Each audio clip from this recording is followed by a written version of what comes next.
Just outside West Windsor, New Jersey, the life of a housewife is not going well. Fran Gladden Smith is 1 year into a marriage that is already showing signs of wear. To make matters worse, Fran has a broken hip and is confined to their 2-bedroom townhouse. Her family is concerned. Dina Weiss is Fran Gladden Smith's daughter. Sherry Davis is Fran's sister. Both live out of state and call Fran daily. On Monday, September 30th, their calls go unanswered. The family's calling and nobody's getting any answers at the condo. She's, they're 3 flights up. She's on a walker still, hasn't taken her physical therapy to be able to maneuver steps. So where is she? 2 days later, the 2 women finally get a voice at the other end of the line. It's Fran's husband, John Smith. I called John and I said, "This is Sherry, and to be blunt, where the hell is my sister?" And he said, "Oh, I thought she was with you." Smith's "I thought she was with you" excuse doesn't go down well. The 2 women press him to file a missing persons report. 6 days after Fran Gladden Smith first disappeared, John Smith finally turns up at the West Windsor Police Department, claiming he has lost his wife. There never was any concern or emotion by Mr. Smith. It's just it was going through the motions. Mike Dansbury is a cop with the West Windsor PD. 10 days after Fran Gladden Smith disappears, he reviews her case and sits down with her husband. He was very vague in his answers, and to get any kind of information to try and help us in finding his wife, it was like pulling teeth.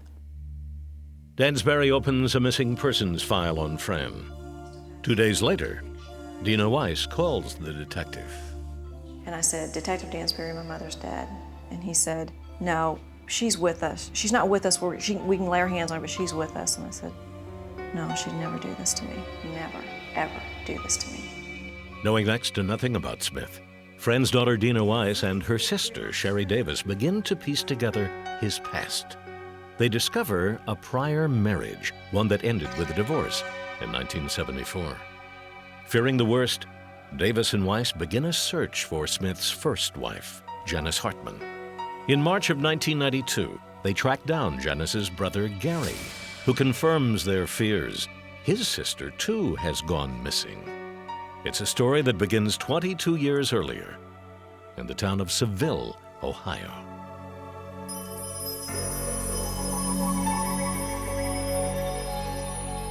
In 1970, Janice Hartman and John Smith are both just 19 years old. They are married after a brief courtship. Janice's brother Gary is stationed overseas at the time. Gary later leaves the service and returns to the States. He visits the couple, now living in Columbus. And man, it was like we invaded his property. I mean, he knew who I was, and this was the first meeting that I had ever had with him. Janice Hartman leaves her husband and returns to Seville. In November of 1974, she obtains a divorce decree. 3 days later, Janice disappears. A missing persons report is filed by the Hartman family and promptly forgotten by the local police. And that is the way the Janice Hartman disappearance sits from 1974 until 1992, when Sherry Davis and Dina Weiss get on the phone with Gary Hartman and begin comparing notes. I sat down and cried really hard that night. Brian Potts is a detective for Wayne County, Ohio. In February of 1992, he gets a call from detectives out of West Windsor, New Jersey. They ask Potts to pull up the missing persons file on Janice Hartman, now almost 20 years old. Potts and West Windsor detective Mike Dansbury review both files. The pattern is unmistakable. 2 women are married to John Smith. 2 women think of leaving John Smith. 2 women disappear without a trace. On April 9th, 1992, Mike Dansbury executes a warrant to search Smith's home, but it turns up nothing. Potts and Dansbury also bring the suspect in for questioning, again, to no avail. Basically, he was sat there like a sponge, emotionless, just whatever we said, just take in, and there was no reaction. Without a body in either disappearance, however, John Smith leaves cold case detectives grasping at shadows until one day in May of 1999, when John's brother Michael gets in touch with FBI Special Agent Bob Hilland. Michael is one of the only family members in this matter who had a conscience. Michael had a hard time living with the knowledge that he was holding deep inside him, and it affected every aspect of his life. On May 14th, Michael Smith sits down with the FBI and unburdens his conscience. Michael's story begins in a garage in Ohio. In 1974, this was the home of the grandparents of John and Michael Smith. Next to it is a garage. One day, Michael Smith walked into the garage to find his older brother John constructing a wooden box. Next to the box were the clothes of a woman who, less than a month earlier, had divorced John. John explained that he was building it to store some of Jan's belongings.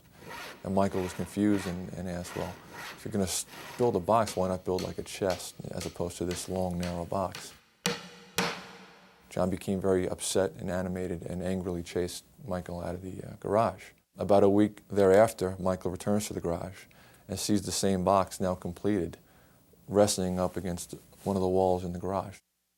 Michael tells the FBI he forgot about the mysterious box, which laid undisturbed in the garage for 5 years. Then in May of 1979, Michael got a call from his grandfather. And they opened the box and they discovered Janice Hartman's remains. And he recognized her face.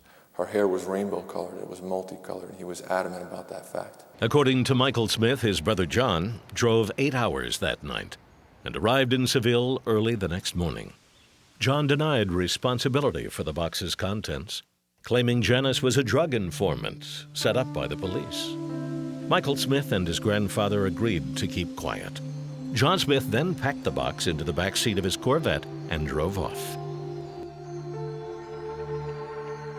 Hilland asks, and Michael Smith agrees, to participate in a phone sting. Hey, I got some serious deep here, John. What? Can you talk? Yeah. Okay, listen, you know that fucking FBI agent, that Bob Hilland son of a bitch? Yeah? Well, he got me a grand jury subpoena. I gotta go to New York and testify in front of a grand jury. Holy... Well, I'm telling you what I'm gonna do. I'm going there to New York, and I'm gonna tell them the truth. Unless you got some idea. No, I don't Unless have any there's idea.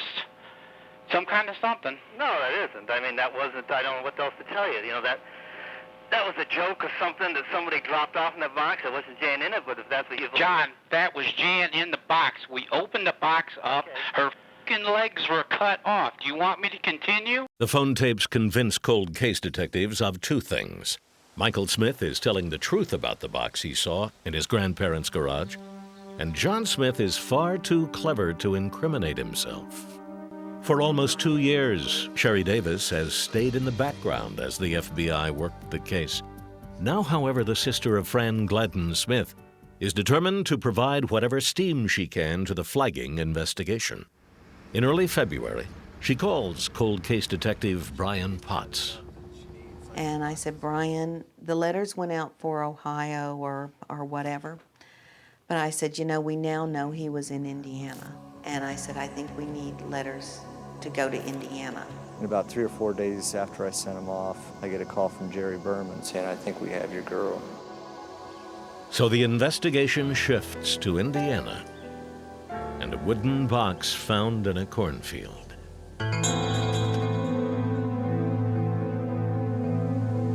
Alfred Hitchcock made them famous in North by Northwest. The Chicago mob soon followed. The loneliness of these cornfields providing ideal cover to dump a body. In the spring of 1980, a highway maintenance crew working this stretch of road discovers a box lying in a ditch alongside one of the fields. They're only half surprised when they discover the box is actually a coffin. Inside the box, investigators find the skeletonized remains of a young woman. Around the skeleton are what appear to be rolls of clothing and a blanket. Brian Potts secures a court order to dig up the body of the lady in the box from a pauper's grave in Morocco, Indiana. On April 24, 2000, forensics confirms what Bob Hilland already suspects. The lady in the box is Janice Hartman. After 26 years, cold case detectives have an eyewitness, a body, and enough evidence to arrest John Smith. On October 3rd, they do exactly that. Michael Smith's testimony, together with the box itself, provides a case that is overwhelming. 27 years after she first disappeared, the investigation into Janice Hartman's disappearance comes to a close. Her husband, John Smith, is found guilty of murder in the first degree and sentenced to 15 years to life. I want him to know that he may be here on charges for Janice. I still don't have my sister. So the fat lady still hasn't sang.